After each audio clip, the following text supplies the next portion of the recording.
ছাত্র জনতার গণ অভ্যুত্থানের মুখে গত বছরের 5 আগস্ট ভারতে পালিয়ে যান সাবেক স্বৈরাচার প্রধানমন্ত্রী শেখ হাসিনা। এরপর কিছুদিন তার কোনো সাড়া শব্দ পাওয়া যায়নি। এমনকি তিনি কোথায় আছেন সেটিও বেশ গোপন রাখে নয়াদিল্লি। তবে সম্প্রতি ভারতে বসে বিভিন্ন প্ল্যাটফর্ম ব্যবহার করে বক্তব্য দিচ্ছেন শেখ হাসিনা। গত 5 ফেব্রুয়ারি নিষিদ্ধ ঘোষিত ছাত্রলীগ ও আওয়ামী লীগের ফেসবুক পেজের মাধ্যমে কথা বলেন তিনি। এ নিয়ে দেশে নতুন করে তৈরি হয় উত্তেজনা। ওই দিন রাতেই ক্ষোভে সাধারণ মানুষ ধানমন্ডির 32 নম্বরে শেখ মুজিবুর রহমানের বাড়ি গুড়িয়ে দেন।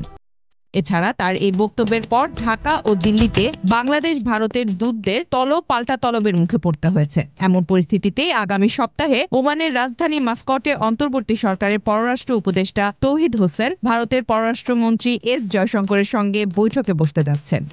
এই বৈঠকে এস জয়শঙ্করকে পররাষ্ট্র উপদেষ্টা আহ্বান জানাবেন ভারতে বসে হাসিনা যেন কোনো বক্তব্য না দেন এবং দেশকে অস্থিতিশীল না করেন। তিনি মূলত শেখ হাসিনাকে ফুল স্টপ করানোর বার্তা দেবেন। ঢাকার কূটনৈতিক সূত্রগুলো জানিয়েছে এমন তথ্য।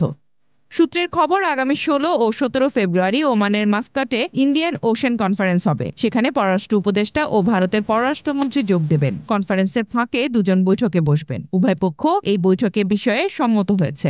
Z news, Dhaka.